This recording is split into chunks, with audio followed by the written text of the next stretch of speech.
Noob Studio.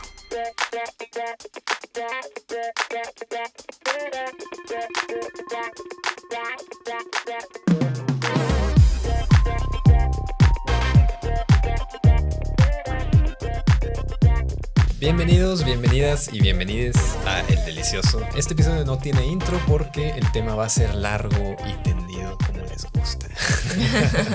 Carolina, ¿cómo estás? Muy bien. Muy Un bien. placer de estar aquí. Hoy tenemos un invitado muy polémico.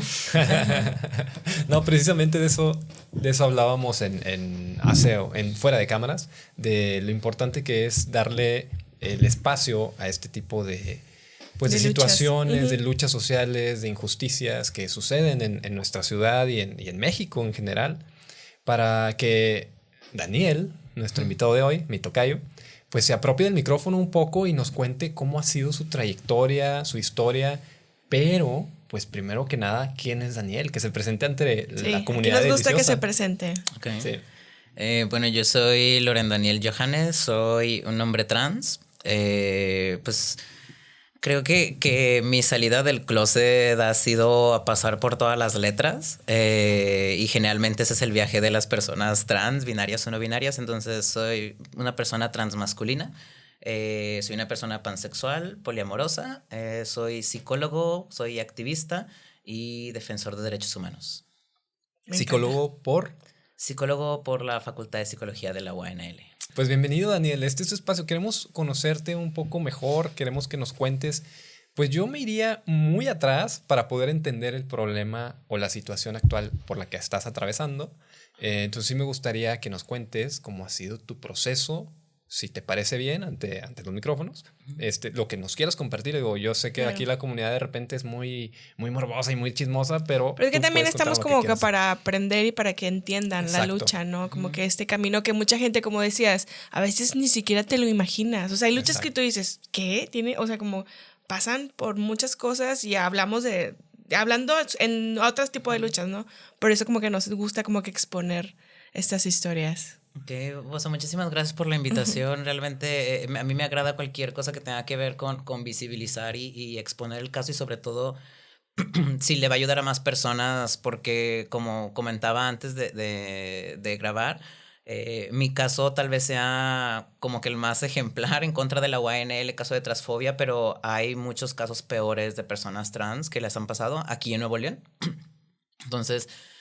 Bueno, mi historia realmente, yo soy una persona muy introvertida y de hecho yo contaba esta historia de la transición para explicar cómo la sorpresa que fue para que a mí me despidieran de repente nada más por ser trans o justo después de hacer la transición cuando tenía pues 30 años de carrera o de vida y pone en el foco de que a las personas trans, por más cosas que tengamos, que seamos amigos, que seamos hermanos, papás, hijos, etcétera, como que la etiqueta que siempre va a estar por encima es trans y conlleva el de que seas una persona problemática porque se está quejando siempre de que no le respetamos el nombre, sus papeles, etcétera. Entonces, yo inicié la transición ya tarde, entre comillas, o sea...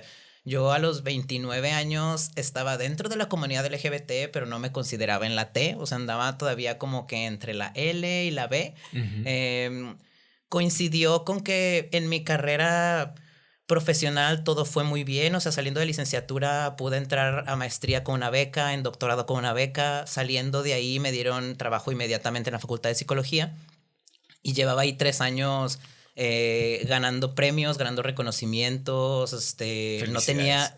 Muchas gracias. ¿De qué es tu doctorado, Daniel? Mi doctorado es en filosofía con acentuación en psicología. ¡Qué hermoso! Entonces básicamente hacer investigación y el punto aquí era hacer este enlace de investigación y problemáticas sociales. Incluso en mis materias las tareas se trataban de buscar problemáticas sociales para solucionarlas mediante la investigación. Entonces yo me confié de que estaba en la Facultad de Psicología, de que mi desempeño estaba siendo bueno, de que tenía ahí yo 10 años de estudios y 3 años de carrera.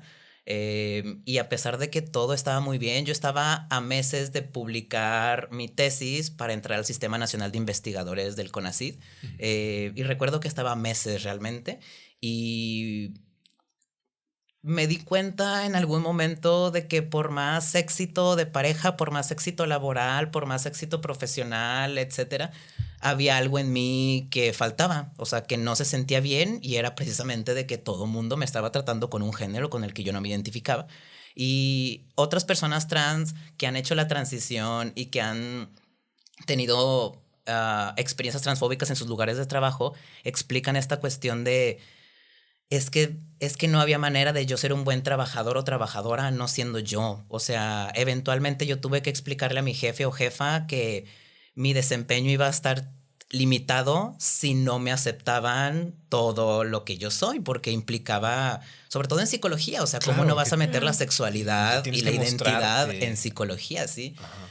Va muy de la mano con que en la Facultad de Psicología se dé mucho esta cuestión de creernos médicos y de ponernos en un pedestal y que ponernos de separados a los pacientes, o sea, ¿no? Cero entonces, vulnerabilidad. Claro, entonces no ayudó tampoco de que para cuando yo salí del closet en la facultad, en las materias se veía que la transexualidad era una enfermedad todavía.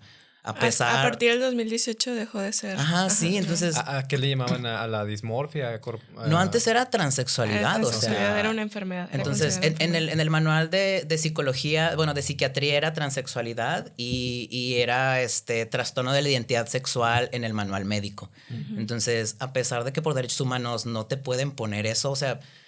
Por derechos humanos, aunque un libro diga que estás enfermo o enferma o enferme, no lo puede hacer una institución educativa o social porque pues es transfóbico, es en contra de los derechos humanos, pero mucha gente no sabe que derechos humanos están a la par de la Constitución, de todas las leyes. Entonces, yo sé que muchas personas no tuvieron intención, pero el que no hayan hecho nada o el que se esté callando es muy importante porque se sigue silenciando. O sea, es como... Sí, el silencio los vuelve cómplices. Claro, es lo que pasa cuando sale un caso de abuso sexual o de abuso en la familia, y qué es lo que hacen para mejor controlar los daños, esconder al agresor y silenciar a la víctima. Entonces, es básicamente lo que han estado intentando hacer en la uni por 5 años. Y lo que me sigue causando sorpresa ha sido de que yo tengo todos mis documentos ya en regla, realmente todo. ¿Cómo ellos a la fecha pelean que no fue discriminación? Si cuando tenía mi identidad de género anterior tenía un perfil adecuado y me dieron trabajo y todo. Y en el momento de yo llevarles al papel del registro civil y que dice esta persona ahora es esta y respétenle la documentación, que es exactamente el mismo proceso que tendría que hacer alguien que se cambia de nombre o de apellido, punto. O sea, estas personas no tenían por qué meterse con mi nombre. Y en la facultad lo que empezaron a hacer es tacharme mi nombre correcto legal y ponerme el anterior por encima. Entonces tenemos prueba de eso y aún así es muy difícil que las instituciones de derechos humanos investiguen al respecto porque como no hay gente trans ahí ni especialista en LGBT, no ven. O sea, es como alguna vez fue la violencia hacia las mujeres que fue invisibilizada por completo, ahorita está siendo como porque eran los que estaban ahí eran hombres, entonces no la vivían, no sabían cómo era realmente esta situación. Yo no entiendo cómo es que la psicología la pueden abordar en estas escuelas sin el tema de género. O sea, ¿cómo puede haber estos maestros y pues sin abordarlo desde la perspectiva de género tan importante, ¿no? Que nos marca pues a todos. Y cuando mencionaba en un principio que me quería ir muy, muy atrás, pues me refería más que nada quizá a tu infancia. Si hay algo que nos quisieras compartir, porque mucha gente puede quizá sentirse identificado contigo y decir, bueno, pues es que a lo mejor yo de niño nunca me sentí identificado como niña. O sea, yo me sentí identificado como el género contrario o algo así, ¿no? Y a lo mejor se dieron cuenta porque empezaron a usar la ropa de su hermano mayor o empezaron a hacer pero yo quisiera que tú nos contaras cómo fue en tu caso, porque digo, tampoco quiero transgredir tu intimidad ni nada. Digo, lo que tú quieras comentarnos está perfecto. No, sí, y está bien realmente como yo... La educación para mí, y es por eso que también pongo mucho énfasis en la educación, me salvó de una situación de violencia en casa con mi familia. Entonces, creo que por lo que duró mi adolescencia, como tuve muchas restricciones de control de salida, control del dinero, control con quien hablaba, muchas agresiones que tenían que ver con control. ¿Sobreprotección? O sea, Pues sobreprotección, pues realmente sería violencia de tipo económica, emocional, física, malas prácticas de crianza en general. Entonces, mi realidad LGBT, por así decirlo, durante ese tiempo prácticamente se apagó porque era sobrevivir en ese ambiente, ¿no? Entonces, yo recuerdo estar en tercero de kinder y reconocerme como niño, o sea, juntarme con los niños, y soy muy puntual en esto de que no todas las personas trans tienen esas experiencias, o sea, es casual, claro. Así como las personas cisgénero, hay veces que les gusta vestirse del otro género y experimentarlo, entonces al menos conmigo coincidió literalmente el perfil, o sea, a mí me gustaba mucho vestirme con ropa de niño, entre comillas, me gustaba mucho coincidir con grupos de niños y tanto de que me acuerdo mucho que eran como 5 niños y una niña y yo me iba al grupo de niños y estereotípicamente intentando impresionar a la niña, dando saltarines y dando marometas y etcétera. Entonces, un triple mortal. Yo me acuerdo que iba con el grupo de niños. Entonces, sí recuerdo que... Y esto coincide con investigaciones o entrevistas que les han hecho a personas trans ya más adultas de que es que realmente cuando eres niña ves más allá del cuerpo. O sea, el cuerpo es algo tan insignificante y aparte no estás comparando tus genitales como cuando eres adolescente y luego ya adulto, como está toda la cultura ahí de comparación. Entonces, ni siquiera lo comprendes del todo. Claro, o sea, y realmente no, o sea, yo no identificaba como que tuviera un cuerpo de niño ni de niña, simplemente era un niño porque hacía cosas de niño y porque me sentía niño, punto, ¿no? Entonces, cuando salí del closet de mis 20s con mis papás y que fue una reacción muy negativa, mi mamá eventualmente como que me confidió de que pues yo más o menos tenía la idea, o sea, yo más o menos sentía, pero pues como estaba muy controlado el ambiente por lo que decía mi papá, realmente no había mucho, no había mucho lugar para hablar. Y es una de las cuestiones de las personas preguntan de que es que ¿por qué me dices de tu identidad o tu orientación hasta más tarde? Pues porque apenas ahorita se me está dando el lugar seguro. O sea, eso es algo de que muy obvio, difícil de entender si no estás ahí, pero es algo obvio. Y yo, por ejemplo, recuerdo esas experiencias en el kinder, pero en la primaria, secundaria y prepa que se puso difícil la situación en mi casa, ahí sí recuerdo que fue como que pues nada más el objetivo era salirme de mi casa y salirme de esa situación de violencia. Entonces la beca en la maestría y en el doctorado fue lo que a mí me dio la libertad de realmente ya no nada más era LGB, sino que soy la T también y todo este cambio que conlleva. Y la neta es que no... Como en ese entonces la gente estaba muy abierta a lo LGB y lo T apenas empezaba ahí. Es que lo hemos hablado, hay como escaloncitos, ¿no? Hemos hablado así como que hay ciertas cosas que la gente como que va a ir aceptando. O sea, como que bueno, acepto que, la hablamos pasada, acepto que seas gay, pero no seas afeminado. Acepto que, o sea, inclusive en diversidad relacional lo hemos hablado. Acepto a lo mejor que experimentes, pero ya casado no puedes hacerlo. El poliamor es otra cosa, así, o sea, como que hay... los verificados en el coche, hay como ¿no? que, bueno, te acepto esto, la sociedad va aceptando cosas. Sí, exacto. Entonces, en ese momento creo que se veía como estaba ya de que se iba aceptando el matrimonio igualitario, ya estaban entrando leyes de identidad de género, queriendo centrar propuestas de leyes. Se veía como que estaba cerca, ¿sabes? Entonces fue muy difícil también el sentirme con la libertad de finalmente hacer la transición, finalmente. Y sí recuerdo que hubo unos meses en los que me sentí extremadamente pleno hasta que me fueron quitando cosas ya después por la transfobia, ¿no? Pero que en ese momento fue muy claro para mí que aún teniendo todo como que el éxito que yo me imaginé que había alcanzado, faltaba algo más y era pues realmente ser yo. Y va de la mano con que muchas personas me preguntan de que si me arrepentiría o si que me arrepiento ahorita de haber transicionado. Y la neta es que no, o sea, han habido en esos 5 años muchos momentos muy tristes y crisis en los que sí me he arrepentido de poner algo legal también, porque las repercusiones legales y como que el miedo que ha metido la uni ha sido increíble. Pero la verdad es que no, al ver que ya hay grupos de gente no binaria, por ejemplo, que ya está diciendo que es no binaria ahí en ese lugar en donde a mí me despidieron, para mí es importante porque implica que entonces las cosas no siguen igual, que sí están cambiando. Y que van a hacer docencia también eventualmente. Y me gusta mucho lo que dijiste sobre que pues respetas toda la diversidad de cómo se identificaron las personas transmasculinas. Yo estaba leyendo en Reddit, por ejemplo, a alguien que decía, oigan, soy una persona transmasculina. Yo cuando era niño, tenía 5 años, yo pensaba que me iba a crecer un pene. O sea, yo me miraba y decía, es como una semilla, ahorita va a crecer y ahorita va a crecer y nunca llegó. Y eventualmente a mis 15 años empecé este proceso de transicionar. Pero siento que durante todo ese tiempo, ese lapso, se siente como lo kafkiano de la metamorfosis, de que ni eres insecto ni eres hombre, pero estás en la misma sociedad y tienes que acoplarte de cierta forma. Entonces, como decías tú, pues la ropa no tiene género, pero ¿cuál escoges? Tienes que escoger una como quiera. Hay sí, la A o sociedad B. te pone así muy esto de la... Por eso yo sí soy muy de que la divulgación de quitar esos estereotipos. O sea, yo sí soy...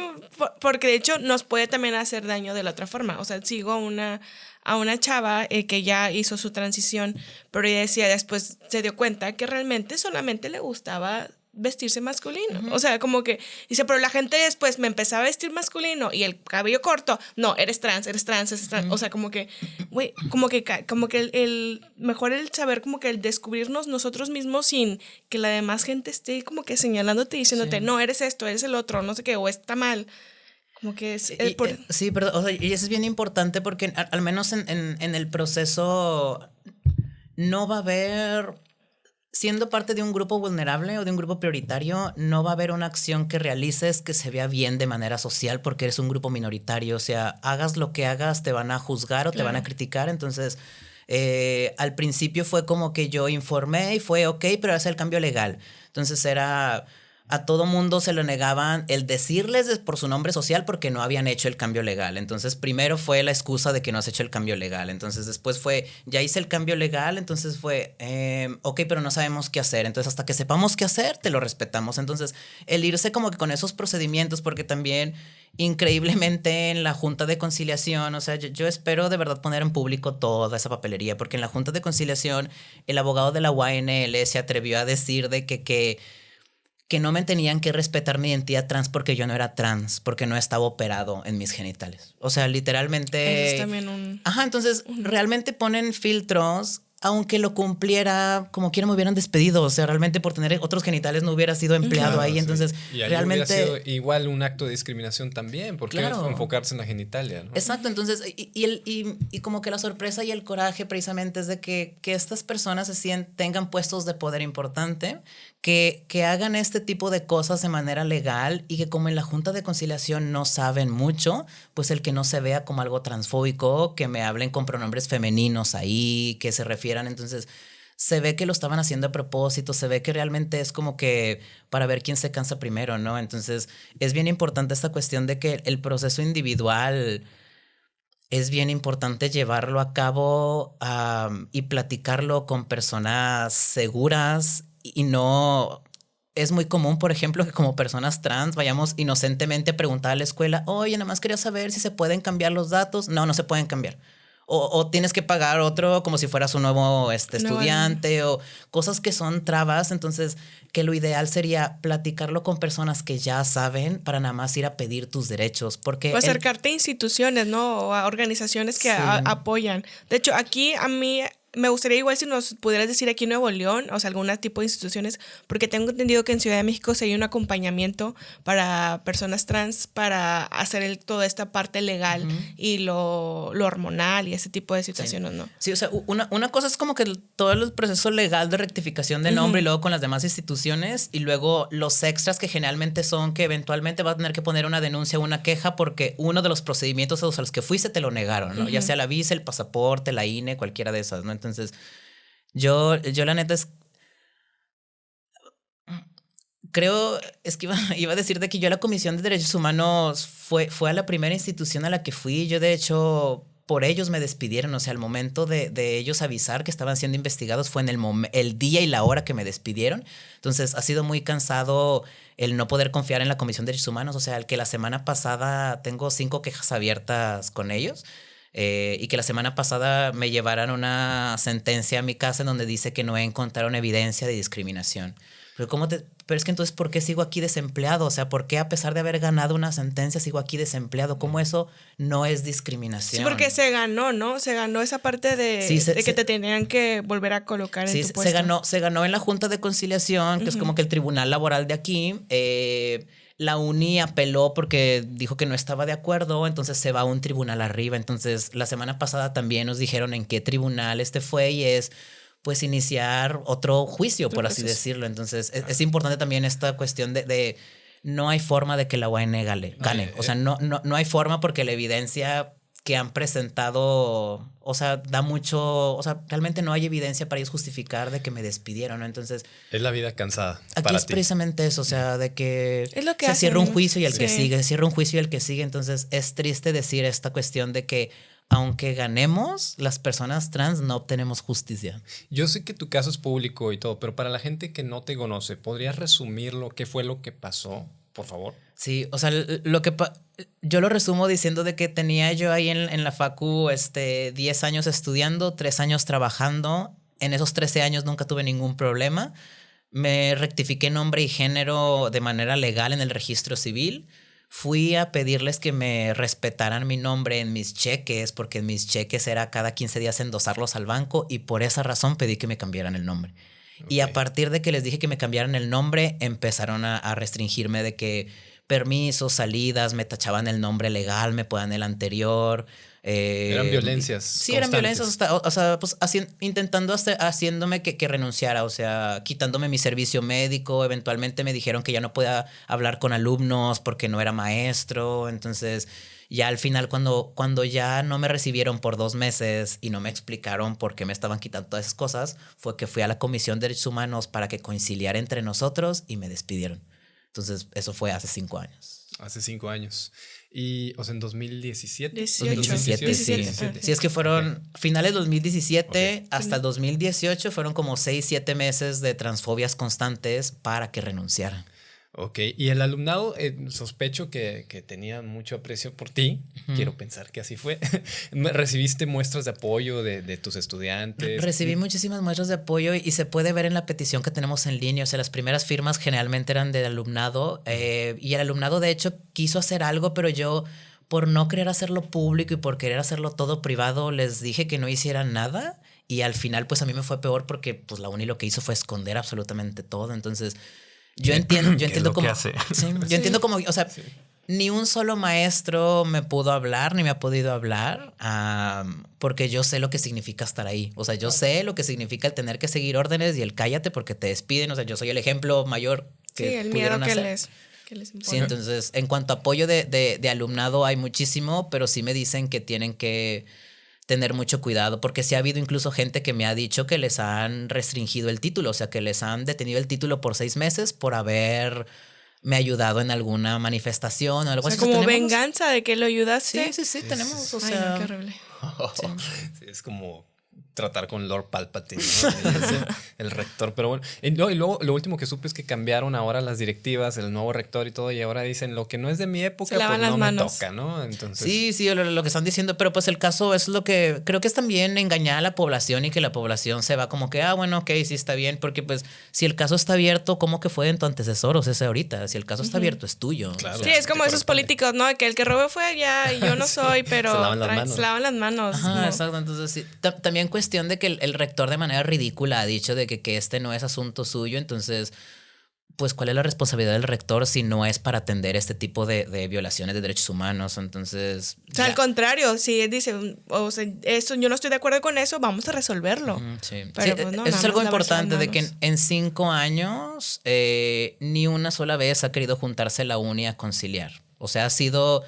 En la Junta de Conciliación eso fue importante porque a finales del año pasado empezaron a decir que yo había aceptado dinero con el caso y que ya se había cerrado. Entonces, que ya los alumnos ya no firmaran nada, que ya no me hicieran caso, que ya nadie me hiciera caso porque estaba yo engañando a la gente porque a mí ya me habían dado dinero por el caso. Entonces, también es cuestión engañosa de... Manipulación. Me ofrecieron dinero para callarme y para irme de la universidad y yo no lo acepté. Entonces, es también cuestión importante de... El tema no es el dinero. Sí, o sea, para silenciarte, sí, pues. O sea, me ofrecieron dinero para ya no estar peleándolo en la universidad porque me dijeron el consejo universitario votó y nadie quiere que regreses. Pero esa indemnización. Exacto, entonces era como este dinero, pero ya no hablas del caso ni regresas a la uni porque no estamos listos para las personas trans. Tal vez en 5 años te tengamos de regreso, pero ahorita no. Y en la Facultad de Psicología es lo que más me impresiona. Sí, justo hablábamos hace poquito, ¿no? O sea, porque estábamos buscando también profesionales así de psicología. La importancia de actualizarse, o sea, la importancia de, porque conocíamos psicólogos, ¿no? Que se quedaban con ese tipo de libros, como tú dices, esos manuales de los años 70, 80. Es que, güey, perdón por interrumpirte, es muy triste ver y se sigue haciendo ahorita de que si eres el maestro novedoso que está con los alumnos, que hace dinámicas, te echan carrilla y de que hay el millennial, hay el novedoso, hay el que quiere de que hacerse amigo de los alumnos. Entonces está horrible que los maestros de antaño vean como algo positivo el molestar a los maestros nuevos por intentar ser novedosos y por intentar como que el alumnado aprenda más y que nos actualicemos cuando realmente... Es que la estructura está muy difícil de romper, una estructura vertical. Es una resistencia al cambio, ¿no? Exacto, o sea, ven a alguien, es que es muy progre, ¿no, güey? No es progre, es que este es el cambio, es lo que viene, güey. No es que sea el progre, es que tú estás rechazando el cambio. Y parte importante a lo largo de todo esto ha sido de no es suficiente el trabajar con autoridades. Claro. Ahorita estamos como que pues un poco más también enfocados en empoderar al alumnado porque es importante que levanten la voz y que entre ellos mismos se ayuden porque la autoridad no te va a ayudar. O sea, la autoridad va a ver por su puesto. Claro. Voy a regresar un poquito y luego volvemos al tema de la universidad. En estas cuestiones de, bueno, tú dices a lo mejor que transicionaste tarde a tus 29 años, eso mencionabas. ¿Tú replicaste, es una pregunta random, pero bueno, ¿replicaste alguna actitud masculina heredada, violenta? O sea, ¿has ejercido violencias contra otras personas porque dices que a lo mejor así es como funcionan los hombres, entonces tengo que aventarte un putazo para sentirme pegarle la puerta. Pegarle la puerta a la pared, ¿no? Sí. O sea, la neta, quisiera empezar mi respuesta con algo que me dijo un amigo transmasculino, que es de que la masculinidad mexicana es producto de que los hombres se tengan que defender del machismo también. Entonces, creo que va... De probar su masculinidad. Sí, o sea, de que... Es que si no soy ese, luego voy a ser el señalado, el niña, el joto, todas estas categorías. Tienes que formar parte del bro culture, del bros before hoes, entonces... Y al menos yo vi, o sea, cuando hice la transición, yo sí vi... Cuando me empezaron a tratar de manera social masculina y en los trabajos, por ejemplo, en mi LinkedIn, ya que cambié mi expresión de género masculina, fue como si un camino se abriera enfrente de mí. O sea, más oportunidades, más pláticas. Tenía muy poca experiencia y es como que ven a hablar de lo que quieras, ven a hablar de derechos humanos porque tenía una persona masculina. Y en ese entonces no era tan sonado el caso. Entonces... Sí, yo sí vi mucho ese cambio. También en mis... y esto fue una de las cosas más, o sea, sorprendentes de que amigas cercanas me empezaran a tratar ahora como hombre, pero como de manera muy sexista. Pues, o sea, por ejemplo, yo soy una persona muy, muy emocional y la neta es que cuando hice la transición sí quise restringir ese lado por la cuestión social que implicaba de tienes que sobrevivir como hombre transsocial. Y que yo corro mucho peligro en un grupo de hombres cis, o sea, entonces, por cuestión de sobrevivencia en un inicio, como que, pues, intentaba socializar con el grupo, ¿no?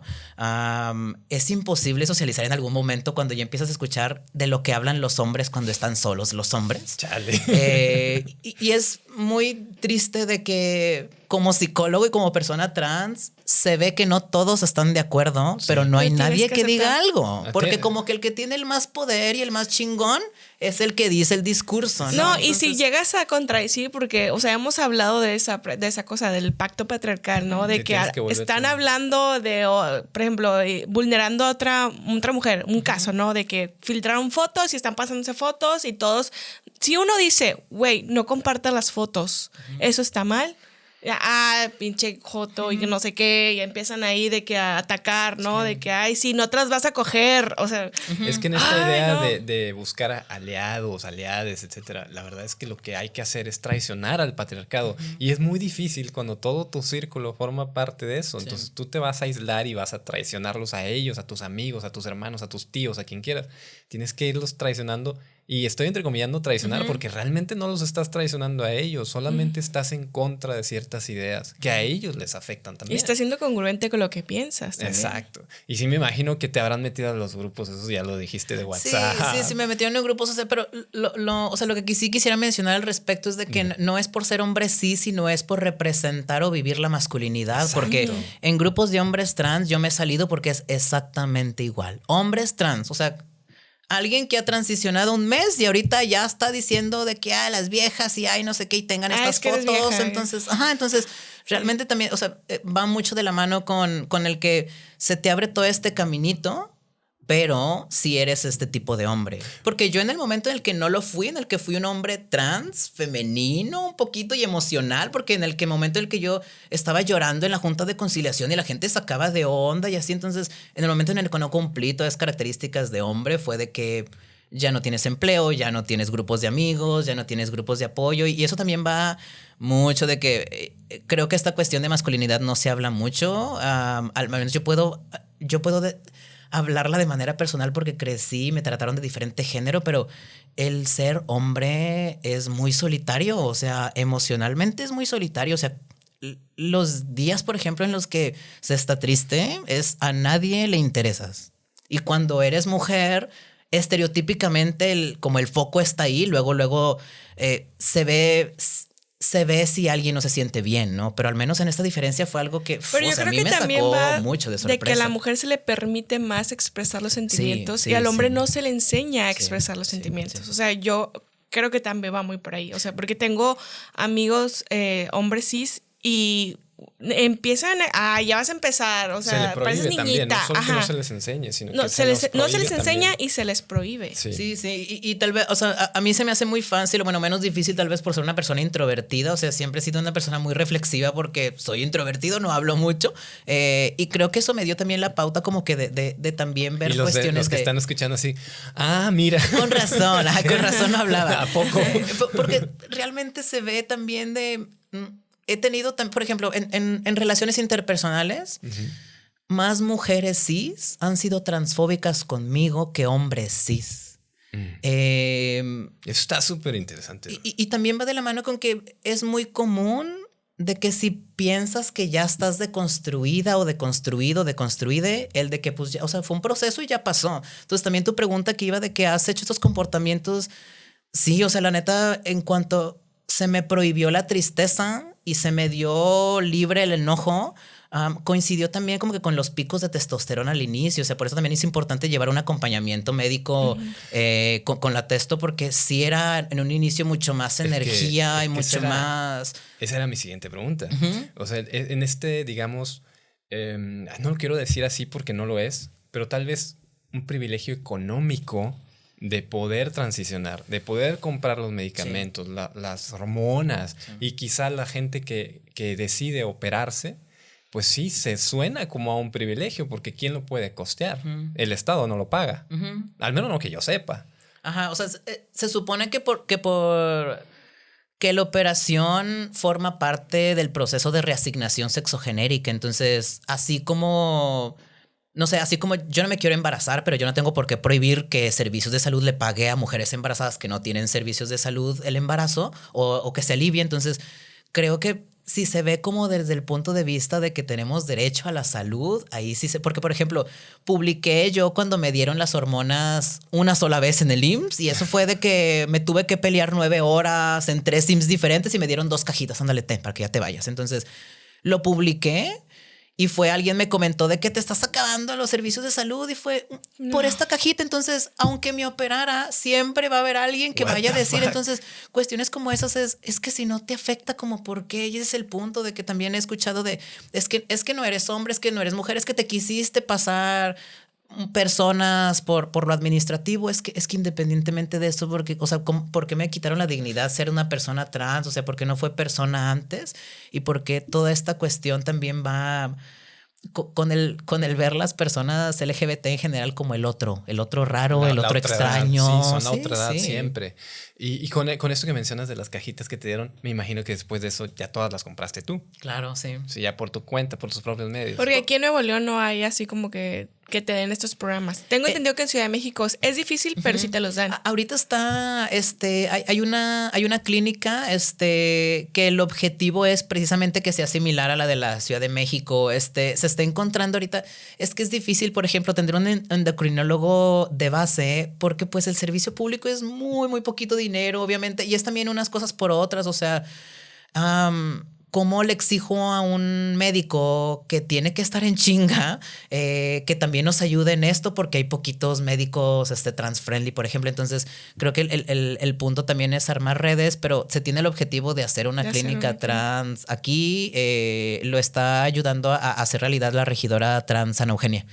Entonces, sí. Al menos en ese, si hay preguntas o personas que tengan duda al respecto, les puedo dar ya el dato específico de esa clínica, porque el punto sería que puedan recibir o podamos recibir ahí hormonas tanto femeninas o masculinas de manera gratuita, porque es precisamente eso, o sea, es un privilegio, y el daño que le hace a tu vida a comparación del beneficio, ahí es donde se justifica. Sí, porque de hecho ahorita que decía lo de la testosterona, yo sigo en redes sociales así a diferentes personas trans, y por ejemplo hablaban en ese específico que a no todos les cae bien la testosterona. O sea, tienes que llevar aparte un acompañamiento médico, no nada más te doy las medicinas, se acabó. O sea, es llevar un acompañamiento porque sigue siendo, o sea, cosas que le metes a tu cuerpo y no sabes cómo va a reaccionar. Sí, y realmente verlo como cuestión de salud, o sea, de salud tanto física como emocional, porque las personas nos critican mucho de que es que la sustancia que se están inyectando no es natural del cuerpo, pero es que todas las demás medicinas que nos tomamos,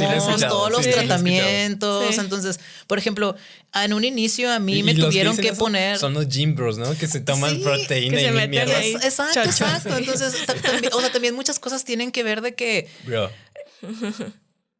Es que es muy fácil criticar algo que se desconoce y que no se vive. Entonces, si realmente no afecta, o sea, por ejemplo, ¿en qué afectó mi cambio de nombre a las autoridades de la UNL, por ejemplo? O sea, entonces hay una persona ahí desvelándose, cambiando todos los documentos a las 4 de la mañana porque a Daniel se le antojó.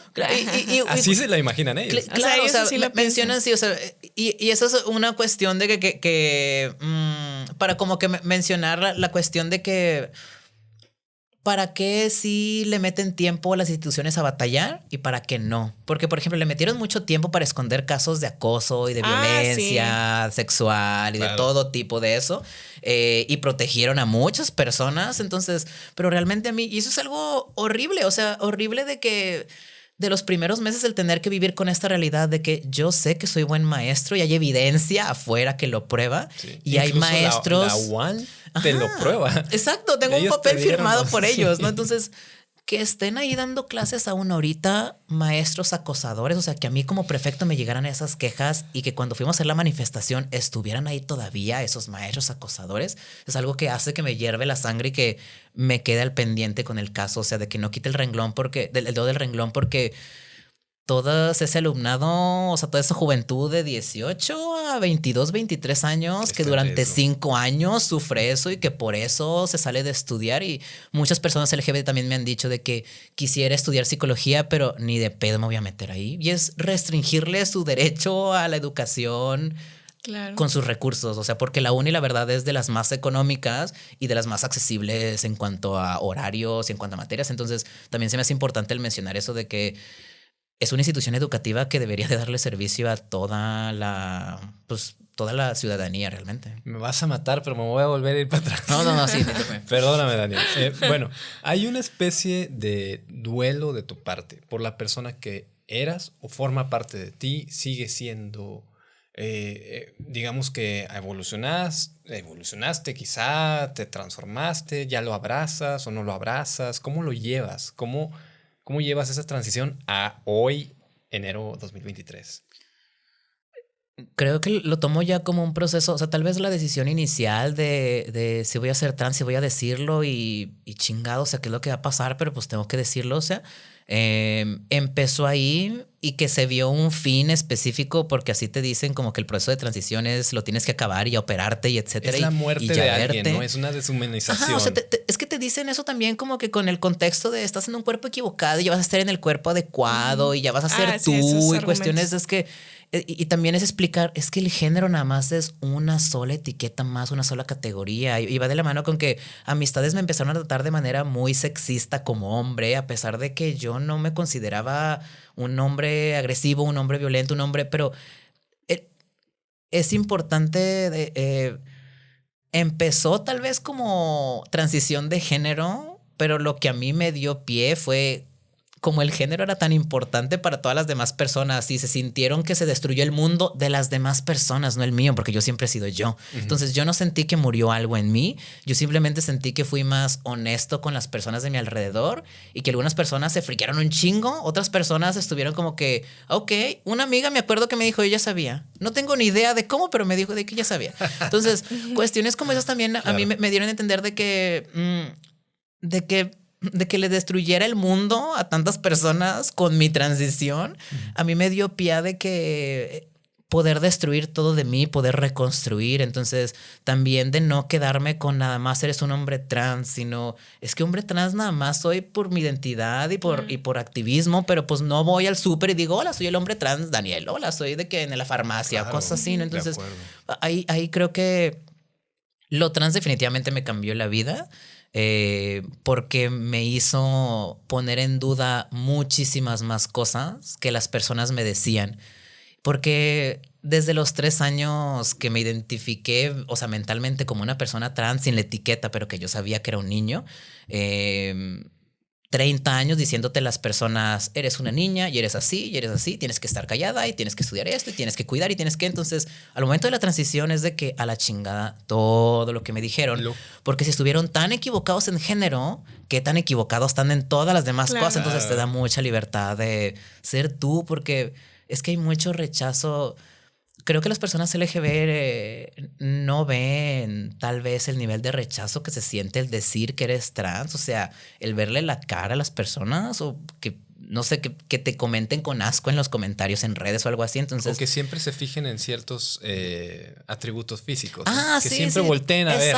Exacto, sí, que siempre estén señalando, o sea, haciéndote ver. Te estoy viendo y no eres esto, ¿no? Entonces, claro. es algo muy difícil de lidiar, pero que requiere un chingo de como reconocimiento individual y sobre todo de personas seguras. O sea, yo estoy muy, muy, muy seguro que no estaría aquí vivo sin mi terapeuta, sin los medicamentos que llevo, sin mi expareja que me ayudó durante todo el proceso difícil, sin mi abogada, por ejemplo, que a la fecha no me ha cobrado ni un peso. Entonces, creo que son muchas cosas un aplauso para que se juntan, sí, de verdad. Poquísima que aguante. Sí. Porque, o sea,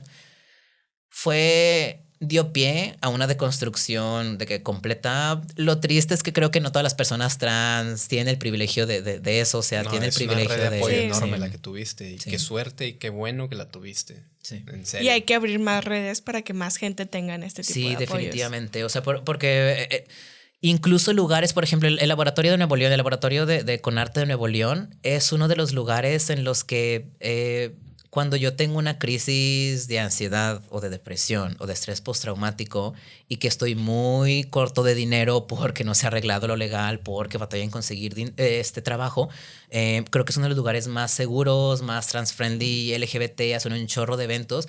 Las personas todas te respetan tus pronombres. Entonces, ¿Es la que está en el edificio de correos? Sí, es en el edificio de correos. ¿Sí? Entonces, okay. ¿cómo incluso un lugar físico puede ser una red de apoyo? Porque yo nada más teniendo 6 pesos me voy en metro y llego ahí. Entonces, ya paso ahí toda una tarde en algún proyecto o algo así. La neta es que sí me ha salvado la vida esos lugares, esas personas. Entonces, sí, por cuestión de salud mental también lo peleo mucho de que una sola persona no puede cargar con todo y que se necesitan varias redes de apoyo. Totalmente. Sí, eso es lo importante. Y qué bueno que lo dices para poder darle un poco de difusión a la gente que esté pasando por algo similar, también tengan un espacio seguro donde ir. Sí. Pero, por ejemplo, a mí me gustaría también como que abordar este tema de lo legal. O sea, ¿qué recomendaciones podrías darle a la gente que nos está escuchando y que está pasando por algo parecido? Lo primero es anotar todo. Todo. O sea, Si tienen una agenda, o sea, anota lo que pasó tal día, lo que hizo tal persona, o sea, aunque parezcan detalles mínimos de es que esta persona no me volteó a ver, esta persona me volteó la cara, porque así fue como empezaron las cosas conmigo, de que ya no me hablaban, ya no me daban citas, entonces lo que a mí me ha salvado y por la razón por la que estoy completamente seguro de que ganamos la sentencia y que vamos a ganar el caso al final es que yo tengo toda la evidencia, o sea, yo soy una persona súper, o sea, que tengo todos los oficios, entonces es bien importante tener por escrito todo, tener videos y fotos de todo, porque las autoridades dicen mucho esto de que es ilegal grabar, no es cierto. Es legal grabar cuando es para tu protección. Entonces, es ilegal el difundir esa información y el quemar a las personas, eso es ilegal, pero es legal grabar cuando es para tu protección, entonces... Porque es evidencia. Sí, entonces es muy, o sea, yo me arrepiento muchas veces de no haber grabado el director haciendo los comentarios transfóbicos que a mí me hizo en privado, pero tengo oficios que firmaron en dirección en donde tratamos el tema y que en la Junta de Conciliación, por ejemplo, quisieron decir, es que no sabíamos que era trans, aquí está el oficio, aquí está la evidencia, entonces súper importante todo lo escrito, que anoten todo. Y que vayan con un abogado o abogada o abogade que sepa de derechos humanos, porque hay mucha gente que te dice que sabe, te quita dinero y luego ya no lo encuentras. Y como la gente no sabe de lo legal, le crees. Sí. O sea, a mí al inicio, a mí al inicio también una persona se me acercó y me dijo que sabía del caso y sabía de derechos humanos y la neta es que nada más me hizo perder un mes de tiempo y yo tuve que estar buscando otras personas. Entonces, toda la evidencia escrita, grabada y... la consejería legal de alguien que sea o LGBT o que sepa de derechos humanos. Creo que eso es lo más importante. Sí. Y súper importante menciono esto de que se vale no querer hacer algo si es demasiado. Porque la neta es que es una chinga. Claro. Es una chinga. O sea, la neta es que no, o sea, me pongo muy emocional ahorita porque está bien. Muy difícil. Es muy difícil. Sobre todo el tener que lidiar día con día y el... haber ido a la Comisión de Derechos Humanos Estatal y que cerraran la puerta, haber ido con la Secretaría ahorita de Inclusión, Igualdad y que cerraran la puerta. Entonces es bien difícil que específicamente por ser una autoridad educativa supuestamente autónoma puede violar derechos humanos. Entonces que ahorita eso es muy importante de que no se silencie y que las personas tienen que tomar postura. O sea, todas las secretarías del Estado me dicen que no pueden obligarles. Yo no quiero que les obliguen, yo quiero ver que tengan una postura en contra de la discriminación, es importante. Sí, tú vas a sentar un precedente, o sea, toda esta lucha que tú estás haciendo va a beneficiar a futuras. Es David contra Goliat, güey, la verdad, o sea, realmente. Y entiendo que la paz mental a veces es tan valiosa y dices, vale más rendirse por mi paz mental que seguir luchando. Y esa solitud de llegar a ese punto es como... ¿qué está primero, mi dignidad o mi paz mental? Pues voy a sacrificar una o la otra. Sí. Y tú has estado ahí, pues, derecho, al frente y sigues. Y como decías hace rato, es increíble que se tomen más tiempo en alargar un problema que en tratar de solucionarlo. Gente. Ajá, sí, exacto. O sea, se te toman 5 años para alargar este proceso en lugar de arreglarlo. Es que es mucho más sencillo. Sí. Aparentemente sería más sencillo, pero por algo no lo hacen y pareciera que pasa el tiempo y no están dispuestos a cambiar y tú sigues ahí y tu paz mental sigue ahí en crisis y es como necesitamos estos círculos de apoyo y quizá necesitamos una nueva comisión que proteja a la gente de la Comisión de Derechos Humanos, no sabemos, ¿verdad? O una comisión con perspectiva de género, sí. Quizá.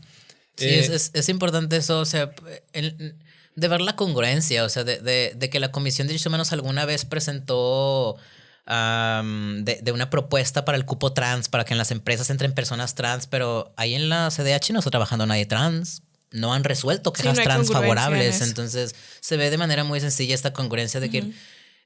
Y es muy difícil también el llegar como ciudadano a las instituciones y que tú tengas que ser la persona paciente, que no levantes la voz, que te tienes que aguantar, porque en el momento en el que levanto la voz o me muestro harto, es como, oye, tranquilízate porque no estamos nosotros haciendo eso. No son formas. Exacto, entonces como he hecho de todo en estos 5 años, o sea, he metido papeles de todo, o sea, y es triste ver el silencio, o sea, ver la complicidad, ver como que va pasando nada más y que se esconde. Entonces, yo sé que eso nada más es cuestión de tiempo, pero mientras está ahorita se ve muy pesado, o sea, se ve muy pesado. Sí, pues te abrazamos en ese proceso, sí. Te admiramos.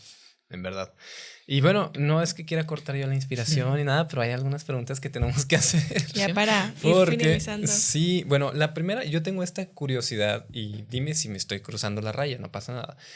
Pero, por ejemplo, cuando transicionaste, a la hora del delicioso, de la caricia, de tocar el cheto, bueno, ¿cambiaron tus rutinas en la cama, debajo de las sábanas? Dijiste, voy a tomar una posición menos sumisa, más dominante, o al revés. Es que antes de entrar como que al cuarto. No, antes de entrar a lo creativo de la sexualidad, es como en ese entonces me tocó muy medicalizada la transición. Realmente se veía muy patologizante las personas trans y el cuerpo trans. Entonces, eso creo que se metió, así como la sexualidad de las mujeres en algún momento se dañó y se metió al cuarto, o sea, como culpabilizar a las mujeres de la falta de deseo sexual, de cosas como esas. Entonces, creo que lo trans se patologizó mucho en un inicio y que es la historia de varias personas trans, o sea, de no poder tener una vida sexual plena o placentera porque estaba mucho este estigma médico de que tienes el cuerpo equivocado, de que no son tus genitales. Hasta que hagas la transición completa puedes ser una persona ya hombre o mujer. Entonces, todo ese discurso médico está muy triste que se meta al cuarto. A pesar de que mi pareja era una persona súper accesible, era una persona muy abierta, era alguien con quien me acompañó durante todo el caso, o sea, que yo podía ser realmente abierto.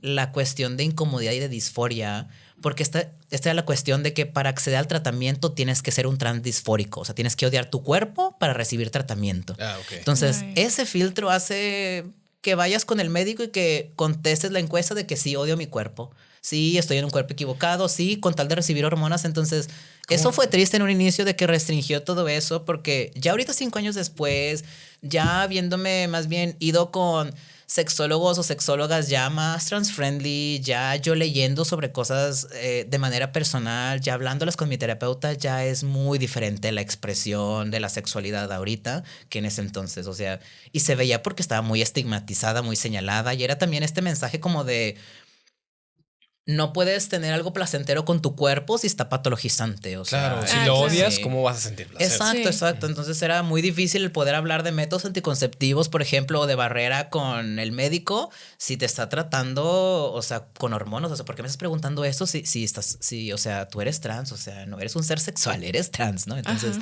es triste que al inicio como que no está tan placentero porque hay muchos candados. Pero eventualmente con la deconstrucción y encontrando médicos y haciéndote cargo de tu discurso como persona trans, o sea, ya no dejando que los médicos ni psicólogos digan tu historia, creo que eso ya hizo que fuera muchísimo más placentero y muchísimo más abierto y a la par con la cuestión emocional, siento que como soy emocionalmente muy abierto y necesito ese clic también con lo sexual, pues se dio también ese enlace, o sea, las personas... ¿Eres demisexual? ¿Te consideras? Sí, me considero demisexual, entonces para que ya haya hecho, para que ya haya hecho un clic, entonces ya hay algo previo, entonces ya la persona sabe que soy trans, ya todo esto, que era también cuestión difícil de... Ni siquiera piensas en qué quieres hacer con otra persona, es de que chingado, y si le digo y luego si se enoja, o si dice de que le engañé, o si dice de que se siente engañado, o sea, así te dicen a veces las personas, entonces es como que... Sí, por eso está este discurso de que muy sonado, ¿no? De la comunidad trans, de que tienes que decir antes o no tienes que decir, o sea, como que... Y que como la salida del closet no hay un momento ideal porque siempre va a haber alguien que se va a enojar o que se va a sentir y es también de... tener que tomar estos pasos previos de, oye, voy a salir con alguien, te voy a mandar mensaje para ver si todo está bien, porque le voy a decir que soy trans ahorita. Entonces, como que tal vez eso va medio quitando la cuestión placentera, pero también hace que te empoderes mucho de tu sexualidad y va de la mano con el ser trans, de que si como quiera me van a señalar, si como quiera me van a patologizar, si como quiera, pues entonces ser yo, realmente yo, y que va de la mano también con la sexualidad. A mí eso me quedó muy claro una vez que entrevistamos a una trabajadora sexual, que nos decía, mis clientes están esperando algo debajo de mi ropa. Yo tengo que decirles qué soy, qué tengo y qué les puedo ofrecer. En ese caso porque hablaba de compañeras, o sea, trans. O sea, que ella sí decía que tenían que decir pero porque lo que estabas tenían vendiendo. de genital. Ajá, sí, exacto, sí. Pero sí, en el caso de que no estés vendiéndolo, de que tú realmente tengas una intención amorosa, tienes una conexión, romántica, hubo atracción. Sí, dices, ¿qué más da, güey? ¿Por qué te tengo que decir si mi persona debería gustarte tal cual? Sí. Sí, y ahí me quedó muy claro esa diferenciación en ese, en ese aspecto. Que a fin de cuentas, o sea, también sigue siendo una etiqueta más de todas las demás. O sea, también hay cosas que ponemos nuestra mejor cara al inicio como que para que nos conozca primero y luego ya le decimos algo negativo que considero yo negativo, ¿no? Entonces, también es... Yo creo, o sea, depende de cada persona y sobre todo yo como persona transmasculina, pues no, o sea... Tal vez cuando salgo con hombres o que me veo con hombres cis puede estar en riesgo mi vida, ¿no? Pero, por ejemplo, entiendo por completo que mujeres trans hetero que salen con hombres cis sí se sientan como que ellas mismas decidan en qué momento, si antes, durante, si después, si van con un acompañante, porque sí, o sea, su porque es muy sí diferente, sí, o sea, o sea, por cuestiones de género sabemos que hay más asesinatos de mujeres trans que de hombres trans y que corre más en riesgo su vida, entonces también creo que es cuestión de que la persona se sienta segura.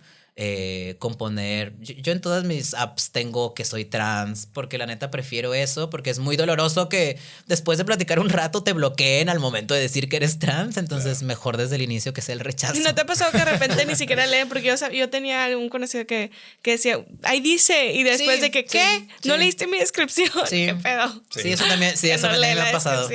Bueno, esto que mencionabas también de las personas trans femeninas, que pues corren más riesgos, pues también tiene que ver con el ambiente laboral. Yo no sé si sea cierta, es una sospecha nada más, es una teoría, pero creo que las personas transmasculinas, digamos, padecen, o bueno, tienen un poco más de oportunidades laborales por el hecho de ser hombres. Sí. Al final son hombres y encuentran trabajo más fácil. A lo mejor las mujeres trans tienen que dedicarse a la prostitución, etcétera. No, aparte de eso que decías ahorita, perdón que interrumpa, porque yo quería mencionar, porque yo escuché también un video de un hombre trans que decía, cuando hizo el cambio, o sea, cómo la sociedad lo empezó a tratar diferente. Dice, el simple hecho de ir caminando en la calle y no ver, o sea, como que no sentir el acoso de la gente. Sí. Eso es como que... Sí. Porque justo hace rato te decía, ¿verdad? A mí, o sea, la primera vez que fui consciente de ello fue de que... Porque pues en un principio eres como que medio andrógino mientras hace el efecto las hormonas, ¿no? Entonces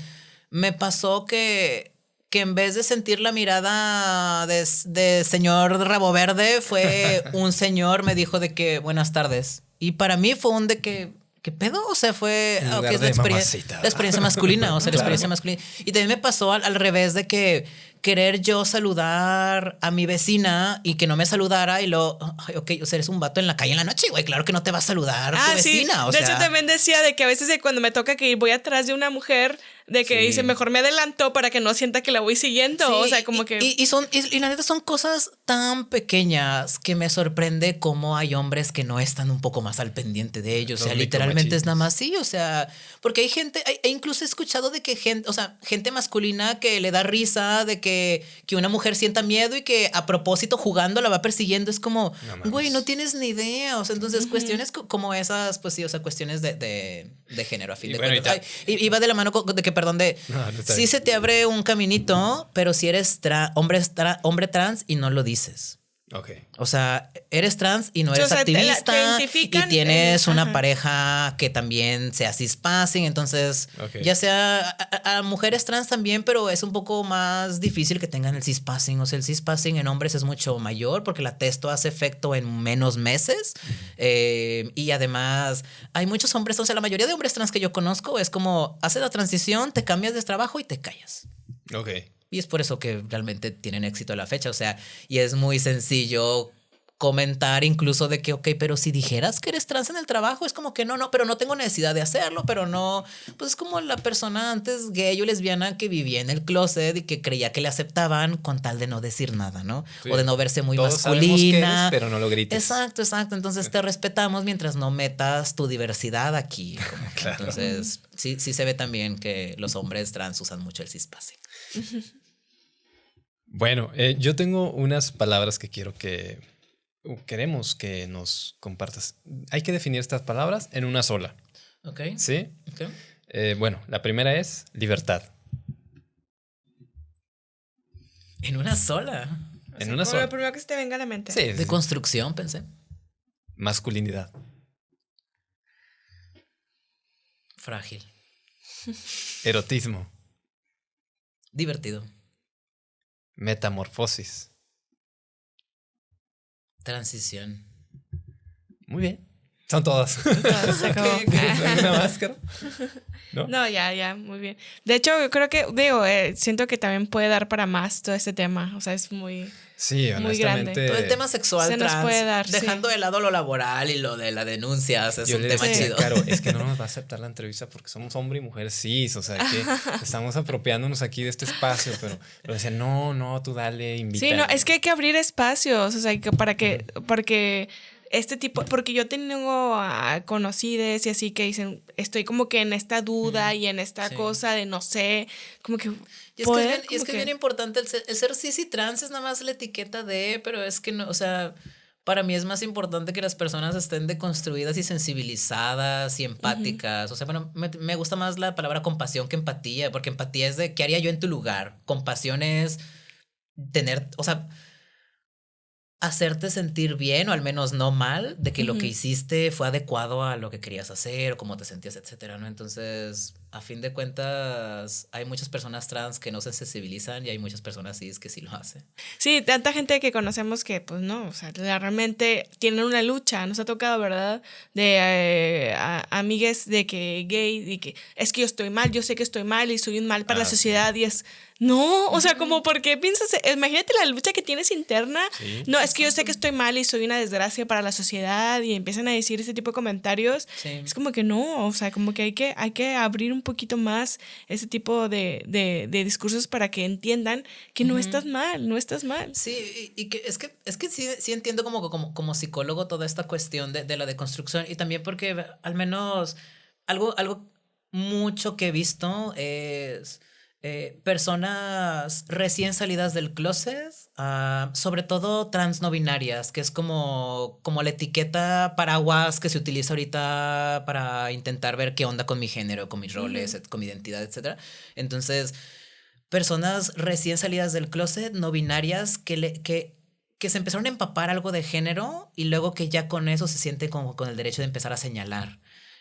Por ser no binarias, por haberse identificado con lo nuevo, entonces me ha tocado tanto activistas de antaño como personas muy nuevas que como que se les olvida este caminito de en medio, de que obviamente que al inicio como, no sé, cristiano recién convertido de que quieres enviar la palabra de Dios a todo mundo y quieres convencer a todo mundo y es como... Pero es bien común que queramos, o sea, es más fácil verlo afuera que verlo adentro. Entonces, es bien importante también, si hay algo que estoy criticando en el afuera, es muy probable que también como que sea algo que yace en mí o algo así. Entonces, creo que las personas también se van con esta cuestión de en las redes de social justice warrior, de que es muy fácil señalar a la gente, de que es muy fácil querer cancelar a la gente. Y el cancelar es lo fácil, o sea, lo difícil es enseñarles qué fue lo que hicieron y que estuvo inadecuado, claro, y que realmente se entienda que es por un bien a la sociedad, no es para estarte chingando y de que no puedes decir cosas, tiene un efecto lo que dices, lo que publicas, etcétera. Entonces, para mí como educador es como que más importante este proceso y en ese no tienes que ser necesariamente trans, etcétera, pero al menos lo que sí creo, lo que yo he visto es de que al menos un tipo de vulnerabilidad o algo debiste de haber pasado para sensibilizarte, o sea, claro, algo, ya sea de raza, por clase, por tu trabajo, por tu género, etcétera, pero la experiencia de vulnerabilidad creo que es lo que las emociones te pegan con ese otro y no, o sea, tu lucha como persona lesbiana o gay o pansexual puede ser similar, tal vez tengas ciertas cosas más profundas el ser trans, pero tu experiencia de dolor es la misma y ahí coincidimos. Ok. Sí, totalmente. No, me ha encantado. Sí, eso muy increíble. Me queda la pinche duda, güey. ¿Por qué escogiste Daniel? Digo, es un gran nombre, pero ¿por qué? Daniel, creo que tanto el Daniel como el Johannes y el Loren eventualmente. En un inicio... Bueno, el Loren es por Loren Ipsum. No, el chiste de diseñador. O sea, de que el Loren fue porque mi nombre anterior me lo puso mi hermana. Ah, okay. Entonces yo quería quedarme con un nombre que me pusiera mi hermana, ¿no? Porque es la única persona, o sea, de mi familia con la que realmente me llevo muy, muy bien. Con la que considero un lugar seguro, pues. Entonces... Ay, perdón, siento que se me está yendo la onda. ¿Qué fue lo que...? El nombre, perdón. Me quedé es que Daniel y Johannes, me acuerdo que en ese entonces como... La verdad es que estaba como que en un rechazo de lo que implicaba el hombre mexicano. O sea, yo no quería ponerme un nombre mexicano por lo que implicaba todo el machismo, toda la violencia, toda... Ajá, sí, o sea, y aparte pues la figura que representaba mi papá, un hombre mexicano promedio violento. O sea, entonces, el Daniel y el Johannes me acuerdo que los busqué de que en de esas páginas de babynames.com, cosas así. Sí. Entonces, todos, estaba bien triste de que todos los nombres me salían como que con algún tipo de definición religiosa, hasta que ya en un momento fue de que pues que ya nada más el feeling, o sea, ya no importa la definición, o sea, la definición un poquito, pero el feeling y el Daniel, no sé, o sea, el Daniel no sé por qué me gustó mucho, siempre lo leía y aunque no me gustaba, porque la definición creo que es algo religioso, pero sí, tiene religioso. Pero no sé, o sea, incluso lo religioso no evitó que eligiera el tema, digo, el nombre, y el Johannes por Johannes Kepler, o sea, me gusta mucho la astronomía, me gusta mucho la ciencia, y pues implicaba no un nombre mexicano, entonces en ese entonces la neta es que sí sentía mucho rechazo hacia lo que implicaba ser un hombre mexicano. Y luego fue lo irónico de la transición cuando fue de que ¿cómo que para ser hombre tengo que seguir todas estas reglas de hombre mexicano? No. Sí, es increíble. A mí lo único que me ofende de todo eso que contaste es que ¿por qué no te basaste en estos memes de ¿tu nombre es lo que comiste ayer? El color de tu camiseta. El color de tu ropa interior. Me llamo galletita de chocolate. Y es que aparte también te lo decían, también te lo dicen así de esta manera de que el proceso es un juicio, o sea, entonces también está bien triste. Ya ahorita es un juicio electrónico que es un poco más amigable para la persona, ¿no? Pero en ese entonces era como que toda la cuestión de miedo de te vas a cambiar el nombre y a una vez que te lo cambies, no, hombre, para que te lo cambies otra vez porque eres una persona trans aparte, o sea, entonces tienes que estar bien seguro y si te equivocas en una letra, o sea, ya la cagaste, entonces toda esta presión también no fue, o sea, la elección fue algo chido, pero ya como que todo el proceso de ser Daniel fue de que, y luego si me equivoco y si no soy Daniel y si me gusta más otro nombre, porque todos los procesos para ser trans es de 7 ya no puedes volver atrás porque luego tenemos que hacer otro trámite, porque luego todos estos filtros muy feos que realmente son nada más agresiones, sí, o sea, presiones para que la persona enfrente esté segura, no tú, porque tú ya estás segura, ¿no? Claro. Sí. Pues bueno. No, yo estoy encantada, así que igual. Sí. No se nota. Sí, a mí me encanta. Sí, porque está muy callada. O sea, sí, es que yo estoy así. Normalmente no soy tan callada, pero yo estoy así que escuchando y todo esto. Porque a mí, o sea, todo estos.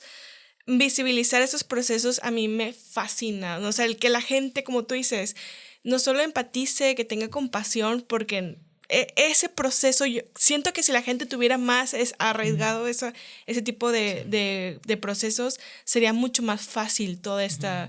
A veces es como que un mundo utópico, pero es que me encantaría poder tener esa esperanza, o sea, de vivir a eso. Es que creo que también va de la mano, o sea, por ser educador y psicólogo, pienso también pues fue la enseñanza bueno, fue el aprendizaje que les enseñaron a la generación de arriba y a la de arriba y a la de arriba, que es como que si te duele algo, cállate y ponte ahí un curita y ponte un armazón y tiene que ver con cuestiones de que, pues sí, o sea, ahorita es difícil platicar de cuestiones emocionales o de cuestiones de que a una autoridad es que sea compasiva, o sea, incluso es incómodo decirle a una autoridad que sea compasiva porque es como que no es lo legal, es lo laboral, etcétera, entonces no creo que esas dos cosas estén, o sea, creo que hay mucho sufrimiento en la cabeza de esas personas porque si niegan a las demás personas, pues cómo se están negando a ellas mismas todo el sufrimiento que están aguantando.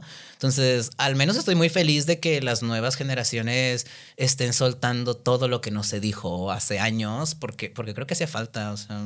Sí, de hecho, ya según las últimas encuestas, dijimos en otro episodio, ¿no? Que hay un porcentaje mucho más alto, no me acuerdo ahorita el número, de aceptación. O sea, hacia toda la comunidad y que ya se están identificando ya como que más diversos. Entonces eso a mí me encanta y me fascina, que ya no tengan que vivir, como tú dices, cada quien tiene una lucha diferente. Yo a lo mejor tuve una lucha, si tú dices, la comparo con otra persona, o sea, una vez que vi la de Pose, ¿no? Yo lloré la serie, siempre lo digo, la serie de Pose, no la he visto. Sí. Yo así mar de llanto de que cómo es que vivieron esa lucha. Llegan a la casa, ¿qué pasó? Y yo a veces digo, mi lucha es así de que yo me he sentido insignificante por salir de closet, yo así como que, y en un matrimonio heterosexual, y yo salir de closet es como que, güey, tu lucha es una nada, o sea...